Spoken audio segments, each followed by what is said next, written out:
Hi, this is Cindy Pressgraves with Real Estate Divorce Single Mom, and today I have Vic Wilson, and we're going to be talking about New Holland.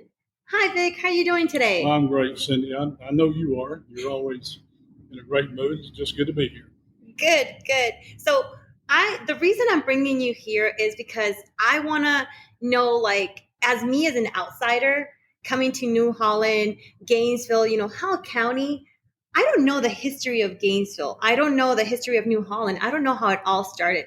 I remember that I actually heard it from my father-in-law on how the mill started and all that, but I don't know the depths and the details of it. But I want people to get to know, like, people relocating from out of state, or even people that are growing the community, on how it all started. What are the important factors of, like, the history? Because I know that history is being lost. Packlet, who was a forerunner of Milliken Mills, had a gentleman called, his name was John Montgomery, and he was a Southern Confederate soldier, but he was also an officer. And they were building the textile mills in Spartanburg, South Carolina, and so they had a chance to come to New Holland, or in this area, to hopefully expand their industry, which is cotton mills. And so he knew he didn't have the money at the time, so he went to New England. He'd heard about a man called Seth Milliken. Seth Milliken was an aristocrat from New England, a northerner. And so Mr. Montgomery, being a Southern gentleman in the Confederate, went to the North to be an aristocrat. It just seemed kind of the irony there, but it worked. Mr. Milliken told Mr. Montgomery, if you want to build these mills, all you have to do is ask. And so he asked, and he asked for money. And the answer, I understand, was never no. So Mr. Milliken, along with his investors, and were pleased to represent Mr. Montgomery and come to Georgia, North Georgia, look at New Holland and surrounding areas, and they began building cotton mills. They built two, but not at the same time. They built New Holland in 1902 and started building the mill homes at the same time. And people from all over the North Georgia, South Carolinas, Pittsburgh, Pennsylvania, the surrounding areas heard about this industry, and they moved south. So we have kind of a situation here where, it's really a kind of a hub where people from all over the country came to hopefully start a new life. And so we have a little saying here. It's on the rock that is in front of the mill down below us. It says, New Holland, where the North and South met to restore hope. And that was right after the Civil War. In the Civil War, it extinguished 600 something thousand lives. The lifeline stopped. So they knew they had to bring something together here to put people back to work, to give them hope, hopefully to give them a better way of life. And that's how it started. Wow. So so with that starting like that, then how did people start incorporating and applying to jobs if this was like something brand new? Well, people were with the industrialization or industrial situation. People knew that their times on the fields, where there was cotton or tobacco or whatever, was coming, maybe not to an end, but it was certainly limiting their jobs. So with the construction of the mill, it brought an immediate, I think, 1,200 jobs to the community. So, but they didn't have the people at that time. So they started putting out notices and running ads in the papers to bring people from the surrounding counties and around Gainesville and Hall County, but also from other states. That the cotton mill would be open in 1902. There would be chances for you not to only work here, but to live here. So when Packlet came in and built the mill, they also built the homes. And that gave them a chance to live and work. They had to rent the homes, which was, I think, just pennies at the time. But it gave them a new life, a new way to think, a new hope, a place to build families, to raise families. And so I like the expression, the mill. It took the mill to raise a village. And that's exactly what New Holland Mill did. It raised a village. And hundreds of people came here to build their families or whatever. Now, the unfortunate thing is shortly after the mill was built and it opened and the homes were built, a tornado ripped through Gainesville in 1903. It was in June, and it ripped through, and it came to the Gainesville mill area, and then it came here.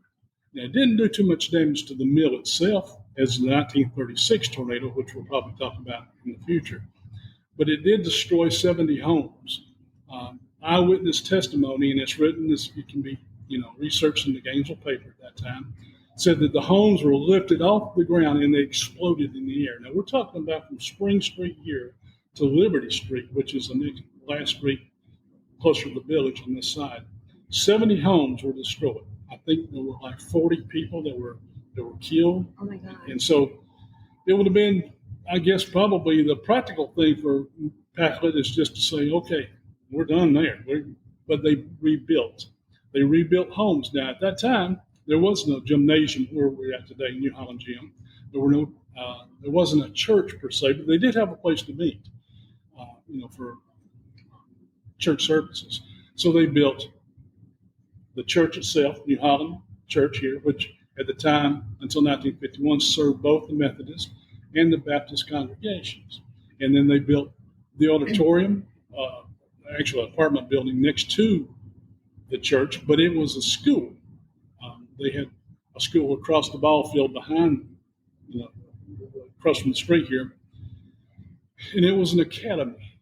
But that served only a certain number. So as people moved in, they needed more room. So they built the number one school, basically the number two school, next to the Methodist church, or the church behind us here. And that brought even more people here because of the school.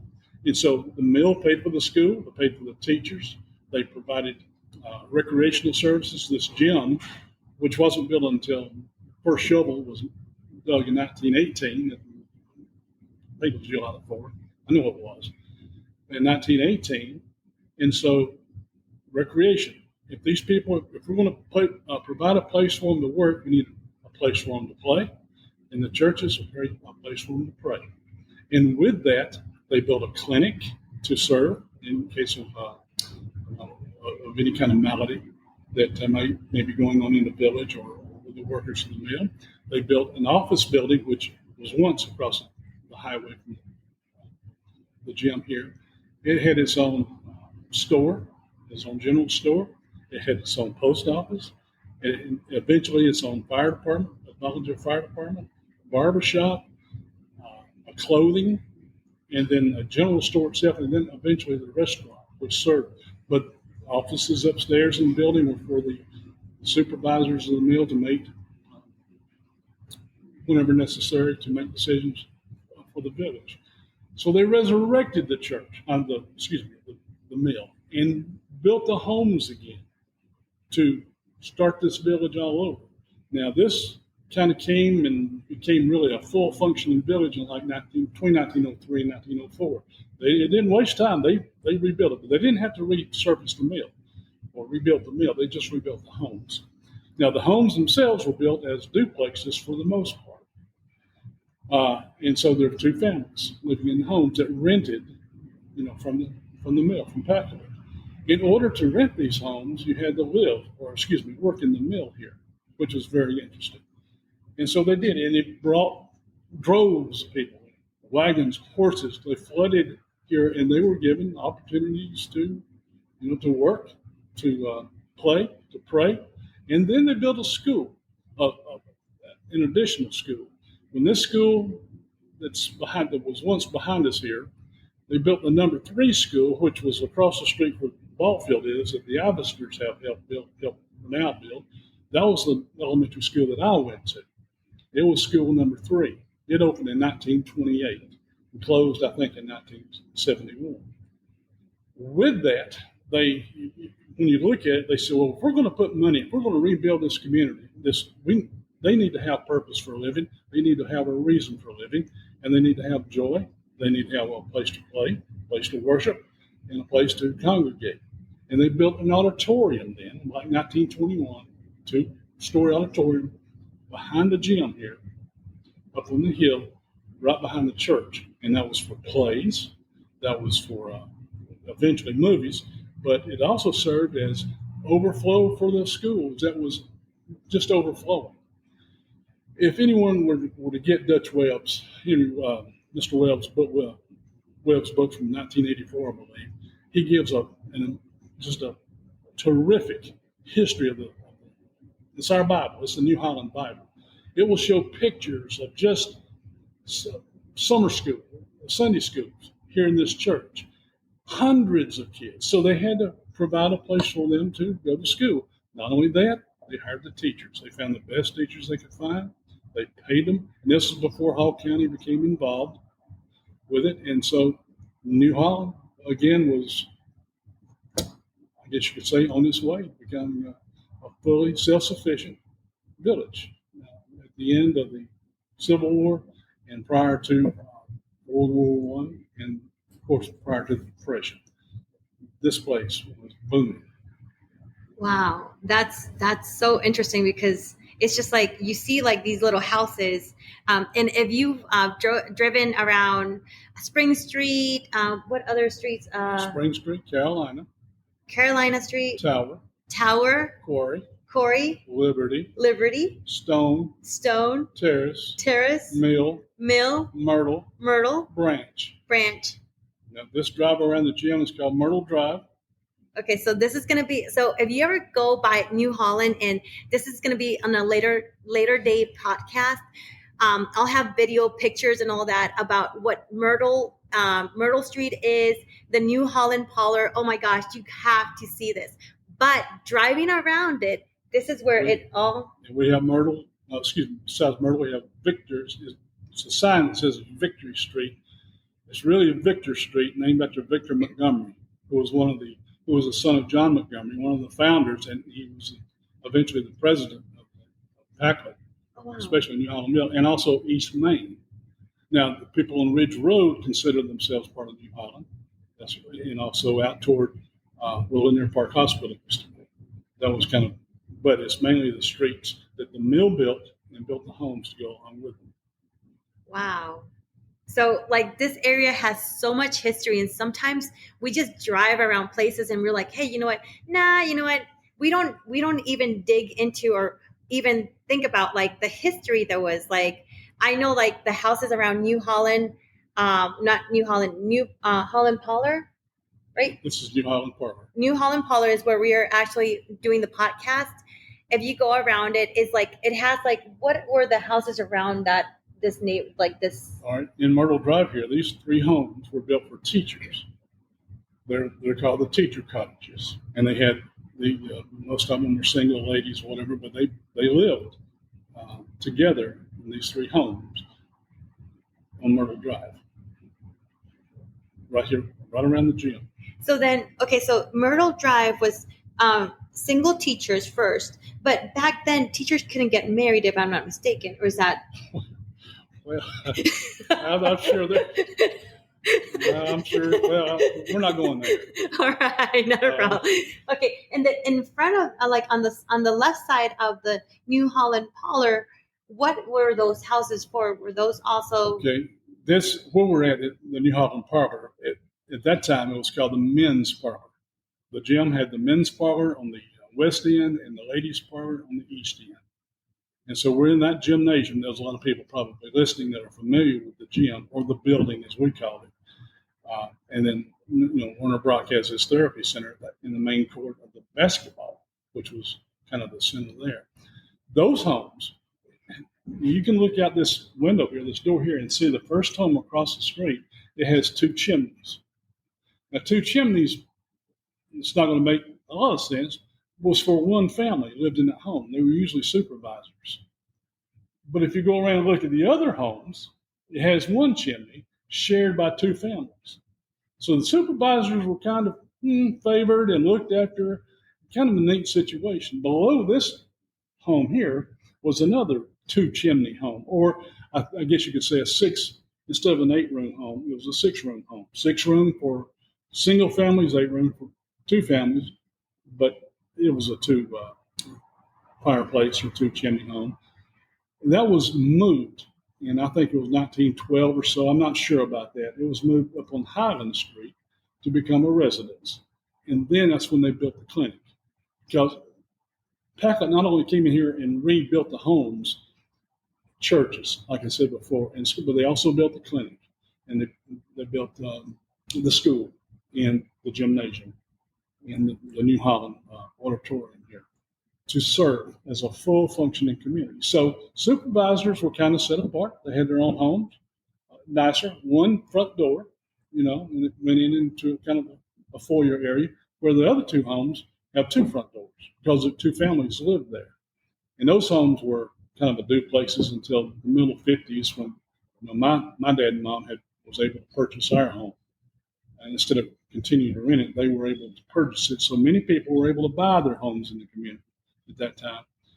And I think some people bought 2 or 3 homes so they could rent. I mean, that was capitalism.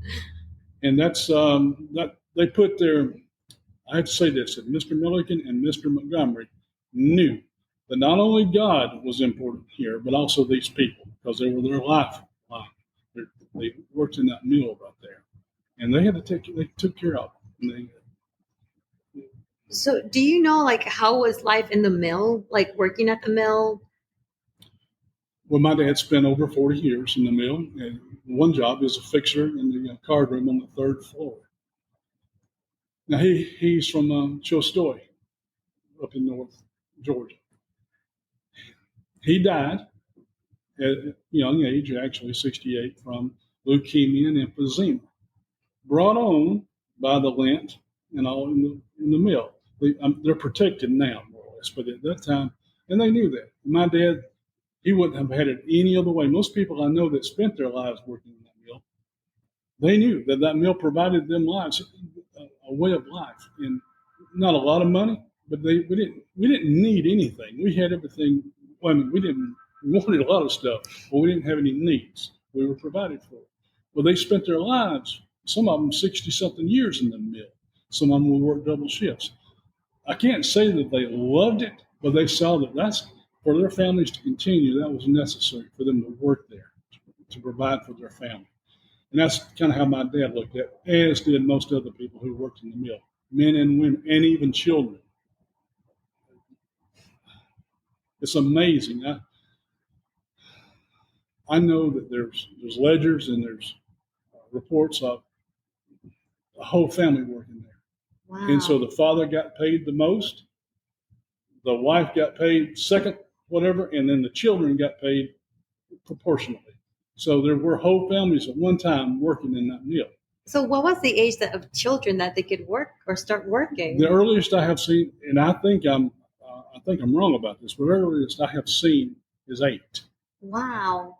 And it was only because the parents approved it. They kind of let that happen. But I think 8 is the earliest that I've seen. It might have been, get a few extra pennies a week, might have been more, or might have been less, but it was usually 8. And they had jobs. They didn't have the technical, the highlights, whatever. They were sweet. I swept cotton off the floor for 2 years down there. So they did things like this. That was their home too. And that mill is still working now. It is still full functioning. Now they have, they have a lot of fiber now. Not nowhere near as many employees, and it's very nothing like it was before I went in the Navy in 1970. You could open those doors, but you can still open the doors and bring and smell that linseed. It is just something about it. I mean, it's the South. It's the textile. And it still just gives me chills thinking about it. But they still operate. All 5 floors are operating. Wow.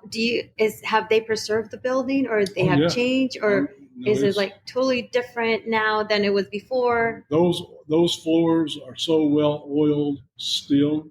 They discovered that when they condemned New Holland School, say I think in 1970, and they went ahead and turned it over to the fire department of Gainesville and Hall County to burn down for practice. They discovered they couldn't burn that building. I've got pictures of it burning, but they had to go in and remove some of the structures that wouldn't burn to bring in the wrecking ball to disassemble it. But it was well built, well maintained, and lasting, I guess, forever. Wow. Okay, so I'll probably have to contact whoever's in charge over there and see, like, hey, that would be interesting, because I've heard so many stories of the mill, but I've never personally. I don't even know if I've driven by it, or probably have, and I don't even know that that's the mill that they've always been, the famous mill that they've been talking about. Well, there's 2, Gainesville Mill on the other side of the county. It did suffer a lot of damage in that 1903. They called it a cyclone at that time. Okay. A lot of damage and death as well. And so when it came north here, it destroyed 70 homes, very little mill damage. But yeah, it's been through a lot of turmoil. A lot of packet has come in, and then Milliken and restored it. So who are the owners of the mill nowadays? Is it the same company or Well, the same? I don't really know. When you find out, if you get an appointment, if you get to talk to someone over there. Now, a couple of the gentlemen have been really friendly to me, but ordinarily and typically they're very private. They're a very private organization, and they maintain their privacy, and for good reason. I'm not. Well, I really don't know how to express it or discuss it here, but they protect their employees and they protect the integrity of the mill and the families that it represents. Right now, I still understand that there's some Milliken family still involved. But who's to say? I really don't know the answer to that. I'll probably have to do a little bit of research. Well, when there's some, I was on top of the mill a few years ago, took pictures, and it was like I had to have a detail to follow me around. I couldn't bring in any cameras. The only camera I brought a camera, but I couldn't use it until I got to the top of the mill. I could not take any pictures in the mill. But I'm one of these, and I follow orders pretty much. I've been married for 48 years. I'm used to doing that. I was in the service, so that's okay. I respect that because they provided my family a way of life, and they provided many families a way of life. And when they first took the first shovel full of dirt for this building here in 1918, it was called the Big Barbecue, July 4th, 1918. They were celebrating two things: the groundbreaking ceremonies for the gym, and also many of our men were coming home from World War I. World War I didn't last as long as it, well, for America it didn't. So they were coming home at the end of 1918 or middle of 18, and so it was a kind of a celebration. But there's also pictures of that in Mr. Webb's book. Wow. Wonderful pictures, and it just shows a community celebrating and out and running about. Just picture from this angle to the mill and all the folks who are out there celebrating, and also a picture from the top of the mill to this before they broke ground. And it shows all the people here celebrating. July the 4th, 1918. It's just a phenomenal, I've said it many times, and people get tired of hearing me say it, but there's no one that had a better childhood than me. I had a mother, I had a mama, but there's 69 women that I can remember that they took care of you if you came to their home or in their yard. They took care of you, and of course, if you need to pop on the whatever for discipline purposes, it was there, but also food and also hug and love.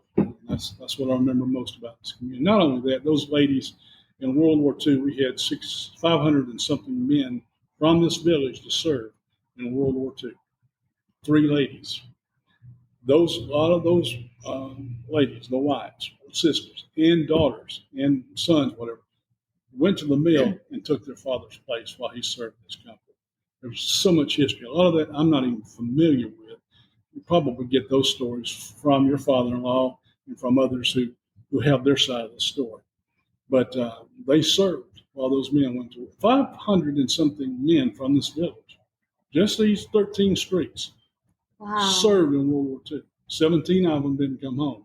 And so there's New Holland blood, all Pacific, Atlantic, Germany, all over Europe. New Holland blood is all over this world. And it's just great to be able to say, I'm New Holland. It's my home.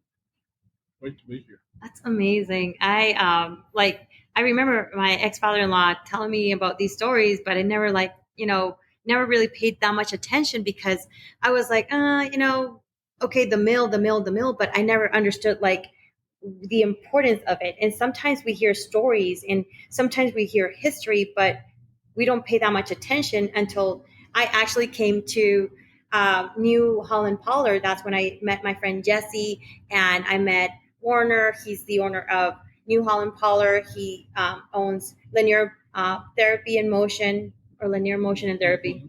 Mm-hmm. So, and that's where I basically started getting like, wow. And once I saw this building, I was like, okay, so what's the history on this? Like, there's the bones they're amazing. I mean, you just like, you can see a little bit in the background, but we'll just do another podcast on that. But it's amazing about like, who is talking about this? How are we getting this information out there to people? How are we educating our people? You know, people that are relocating from outside Gainesville. Not only that, but people from, oh, you know what, Atlanta. You know, they're moving up north now.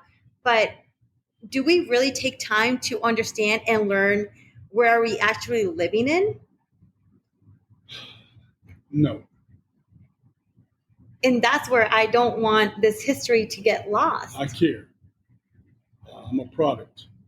Your ex-father-in-law, his mom and dad were part of the backbone of this community. I knew them personally. Fabulous, wonderful people. I don't know any of them that weren't fabulous and wonderful. And they took care of their kids, but they also took care of had a lot of pride in this community, in their churches, in their schools, backing the teachers. That school at one time was the center, not the church. The school was the center of the community. They had a couple of churches, and everything happened in New Holland School. And they would have plays, and they would have dramas, and they would have. It wasn't a PTO then; it was a PTA, and it was just something that functioned for the benefit of everyone that lived and worked and went to school here. And this is what I did not know. I mean, I lived in several places and all that, but getting to know the community better, it makes you understand and appreciate things and wanting to know the history of things too, because sometimes we're like, it's just a building. No, it's not just a building. What's more about it? Like, I've learned that there was like a barber shop, the first barber shop, like there was like some of them, they're like the first business owners, women business owners. And it's just like all of those little things, those little details. I mean, and I'm like, wow, I had no idea. It's like, okay, so my ex-father-in-law, he's crazy about El Sombrero. And I'm like, okay, so what's up with that? He always talks about El Sombrero. And I never took my time and said, okay, so what's up with that? Because of Vic, I understood that was the first restaurant in 1985. First Mexican restaurant that came into Gainesville. Was it Gainesville or New Holland? Gainesville. And that's where it all began with that. And it's just like, now I'm asking you guys, have you guys ever thought about where are little things coming from? Where are the details, the history? And that is so important.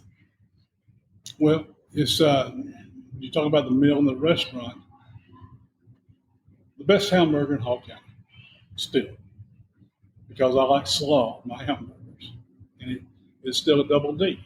Double D came from the mill and from Pilgrim's Cafe across the street here. They shut the cafe down and moved him into the mill to feed 5 floors of employees.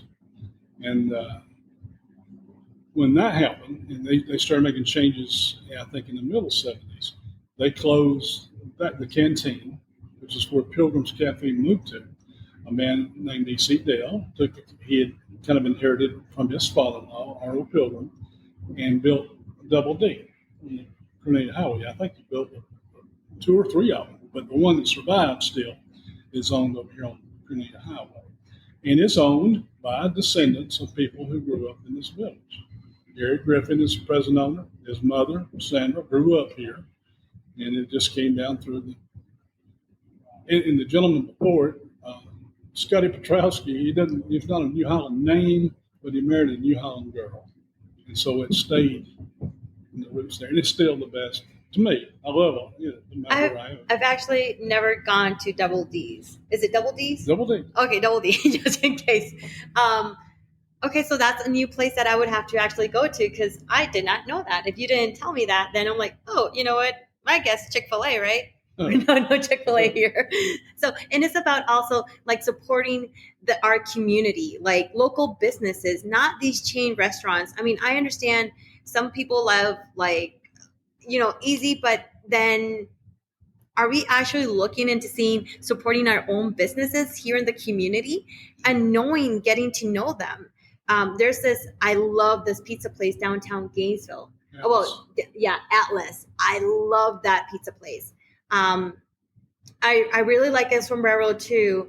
And I don't know I can't remember if there's any other like local restaurants that I go to or that I'm familiar with that are like in town. Oh, Collegiate, right off the square. Collegiate is, I hate to say that it's our version of the Varsity, but it's to me better than the Varsity. The best hot dogs, hamburgers, clientele, friendliness, just the ambience. It just makes you feel like you're back in the 50s, and the food is just fantastic. Oh, we are inundated with wonderful restaurants. I can't even begin because I'm an El Sombrero fan too. But we live near another one in South Hall that I'm not even going to mention. Well, it's La Paria, but I don't know if I've ever had any bad food. Okay, so you know what? I've never been to La Parilla, but there's a restaurant. Okay, we are going to have to do a podcast. Yeah. We're going to have to do a podcast about restaurants in Gainesville or New Holland. That's right. But the best meals that I've ever had too were right here in New Holland in the homes. Without meat. Pot of beans, cornbread, mashed potatoes, pickled beets, slaw, sweet iced tea. That's still my favorite meals. I get that over here at Rabbit Town. Okay. You can get it at Long Street. You can get it at Loretta's, which is Nichols. Yes. Nichols. Okay, so I'm familiar with Rabbit Town because my ex-father-in-law, he loves Rabbit Town. Rabbit Town, Long Street, Loretta's too, but he really is a big fan of Rabbit Town. And Rabbit Town is like down the street from here. So it's just like, it's just like, do people know, new people coming into town know about these places, know these little things? I mean, this is like, wow. I mean, knowing these places, eating there, it's better than eating in a fast food restaurant. And it's really, really economic too. And it's awesome because they have the great customer service. And I love it because, I mean, they have sweet tea. They have greens. I love greens. Oh. I've learned how to eat greens, by the way. And I mean, the cornbread, it's funny because I've learned a lot while I'm actually in the South now. And I want to keep on learning more and more about how to integrate myself in the community. And this is why I'm talking to you, and I'll be talking to other people because it's the history of Hall County. Technically, yes, New Holland, but it's getting to know where my kids are growing and being part of the community. How I can help people in different ways, not only in real estate, but you know what? This is what you're finding when you're actually moving to Hall County. Or, I mean, Hall County can be in so many ways. I mean, New Holland, Gainesville, South, North, East, it doesn't matter, but this is what we have. This is the value of this community. I agree. One of the interesting things about our history is that, I forget who, I thought one of the gentlemen called Dunlap from the city of Gainesville. The original plans for this village put the mill in the middle of the village with the roads coming in from west and east and going around the mill. It was going to be the center and the homes were going to be built. And I really don't remember how it got changed, except one of the planning committees from Gainesville got together with the gentleman from Packlet and Wood Milliken and also Mr. Montgomery, and they said, "Look, can you consider this?" And so they changed it. And what happened was, instead of having the mill, the center, everything, they said, "Well, there's no way to get comfortably to get the railroad in here because the railroad they needed the railroad cars to bring the cotton, and it was going to be more of a problem to have to cross more streets and come through the neighborhood. So they moved the mill back.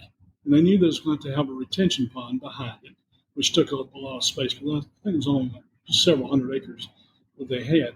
But that was a big decision to make, and evidently it proved to be a wise decision. And it took an assortment of people from Gainesville and also from Spartanburg to make it and change it. So I'm curious. So I know there's been a lot of changes since the 1900s. But has the hospital always been there, or No. A gentleman, his name was Doctor. I think it's Doctor Downey. That's where I was born. I was born in Downey Hospital. Let's see if I can remember where this is. Okay, you know where it was pretty close to where uh, the Eero, the Greek restaurant place, across from Schlotsky's, down below the courthouse.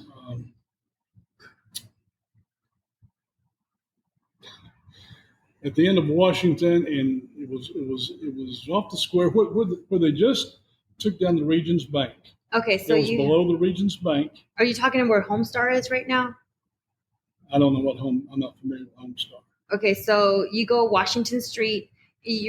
So beginning of Washington Street and going up to downtown Gainesville. But then it's just like there's like a building there before you get to the square. There's that brick building. I think it used to be a school. That's on the other side of Gainesville. That's the gym of 36. That was the old Gainesville High School. We're talking on this side. If you saw where Schlotsky's is and where it's called Pinnacle Bank now, it used to be Wells Fargo, it used to be Gainesville National, all this stuff. It's kitty corner of that, but it's up just a little bit. That was the Downey Hospital. That's where and then it went to Hall County Hospital, which is where it's at now. It's grown astronomically Yeah, it has, since those days. and it continues growing. And a lot of these folks, were born out here in these homes.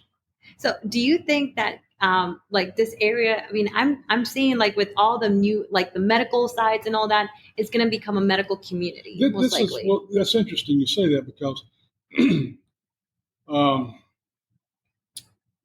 I'm a Bernal graduate and got into teaching, etc. But I still have a couple of ties with Bernal. And in talking with a couple of the gentlemen up there, the former president, and I think I don't know if this gentleman's still. I won't mention his name. Bernal, in my opinion, is they would like to be considered the Medical College of Georgia. That's only what I've heard, kind of a rumor, but it makes sense to bring the ball field, to bring students out here, to bring teachers, staff, medical facilities out this way. Because Bernal at one time had great nursing program. I'm not too sure how that is. I think now. they still have a great, awesome program. They have it seems like Bernal is also growing as like the hospital's growing, the town is growing, everything else is growing, but they're actually putting so much money into the community as well. I agree, and they are. And when you have contributors like Doug K. Ivester, who believe in not only Gainesville and Hall County and New Holland, they believe in education. They believe in putting their money, putting their efforts, putting what they built into making Bernal and Gainesville and Hall County and New Holland, just a better place to come and live. Come check us out. I know that's not what this ad is here. This is something different. This is a TV show that I'm obsessed with. But yeah, it seems like it's moving this way. It does. There's several doctors that own several homes still in this area, and so I think I'm sure they've got some ideas about what's going on here. Not necessarily to make money, but it's okay if they do. We're a capitalist country, but hopefully not to let these homes get run down. If you go to Gainesville Mill, the homes there's not that interest down there yet. Hopefully one of these days somebody will. But here in New Holland, wow. It's just it's place. Like I've been seeing like a lot of houses, like people have been like flipping them, they've been renovating them, and these houses used to be back 200, 300,000. Now you can find them if you're going down to Green Street or Green Street is most likely commercial, but if you're going like behind it, then you're finding $400,000 to $600,000 homes, and these are not even by the lake. And this is like, but you know what? The beauty of it has no HOA, which is awesome. I have a friend that she's an executive chef at Kaya Winery, and she owns. I mean, I think this house is between $500,000 and $600,000 now, and she bought this house like 2 or 3 years ago. It's a beautiful home. I mean, she's renovated it. She's working on it, but it's beautiful. It's preserving that history. To preserve the history. That's what counts and here. Provide a better place to live. There's still 5 of us that meet, the Millie kids, that's my friends. 5 of those guys meet each month, and we go somewhere to eat. We'll find a place. That's one of the main things. We'll get there and we'll share stories, or whatever. But that, I would love to see that grow. Now, up until a couple of years ago, I would have a monthly meeting, or every other month, meeting of the Millie kids, the ladies and the gentlemen that grew up here, had ties here, and we'd meet, at Burnell. We had places at Burnell to meet. We'd meet in a restaurant, and it grew exponentially. But that kind of died down. We lost several of them to death. Several people have moved away, but we still find it interesting to meet each month. Now, when we can get together, Betsy House, who runs this parlor here, actually she doesn't know it, but on her husband's side of the family, they actually have ties to New Holland. She may know this, but I don't know if she does or not. We want to meet here in this parlor. This is where it all kind of began, and Warner has always been so open to us and so supportive of us that that's kind of one of our plans now. But in doing that, when they come, they haven't seen what Warner has done to this gym. They have no idea. And some of them don't like it because, well, you don't like it. And they're probably, if he had sold it, this place would have probably already been razed, torn down or completely modernized. It's functional. What Warner has done to this property, you guys have to come and see it. Seriously. They do weddings and all that. And this would be another podcast later down the road. But it's just like amazing because it's just like so much history. The floors there, the original flooring to it. And, you have the original brick, but this building is amazing. There's like even secret passages here. Like the other day, like I keep on like finding things. Like I come here all the time and it's just like, I keep on finding more things. And Warner was telling me the other day, hey, have you been to the bridal suite? Like the original one? And when I went up there, I'm like, what? There's like a little hidden stairs up there. Like, wow, this is the original bridal suite. And it's like so interesting because it actually connects to another connection. And it had like, was it the gym or there was like a pool, 8 feet pool, I think it was. That's the floor below us. Yes, the floor below us. And then there was like a walking balcony.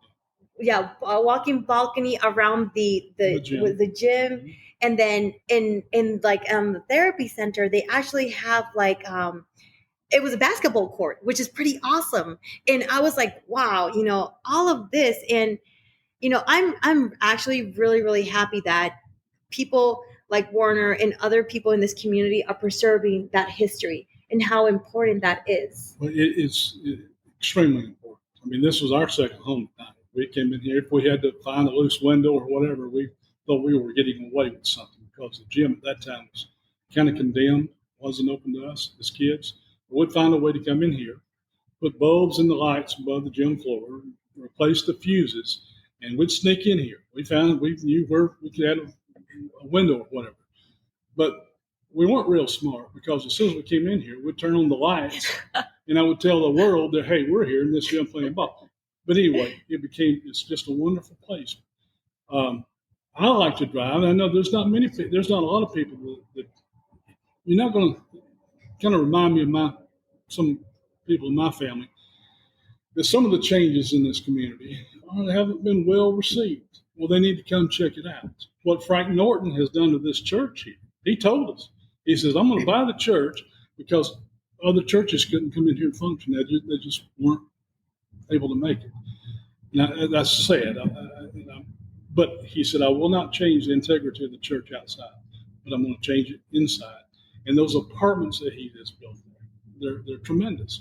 When I see a red mailbox go in front of a home or the big star on the eave or above the roof, I know that he has bought that property. He is restoring that property. He's preserving that property. He's giving someone a place to live.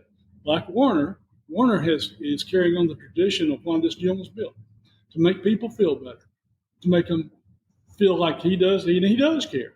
but he wants them to feel better. Hopefully, get through some of their maladies and ills and whatever. And I'm one of them. It works. So what he's done here, what Frank Gordon has done here, what Mr. Ivester has done here, what some of our property owners have done on their own, to me, it just, I love driving through here a couple of days a week. Just to drive through, it's just I don't know, just exhilarating to me.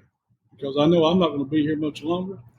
And, the Bible says that God's going to make you better in heaven. Well, it's going to take a while to get better than New Holland. But I got a feeling that there's going to be a lot of celebration, a lot of laughter and all going on. But right now, we're enjoying each other. A lot of laughter, a lot of celebration, a lot of eating. And sometimes those stories get a little longer and the lies get a little bigger, but we enjoy each other's company again and get together. Definitely. So I would say we're going to do our next podcast. We're not sure what we're going to do about it, but it's going to be next week. So this is going to be probably an ongoing weekly thing. And I hope you guys like this. Thank you, Vic, for coming with me and starting this amazing history of the town of Hall County. Come see New Holland. And this is Cindy Pressgraves with Real Estate Divorce Single Mom. And till next week, have a nice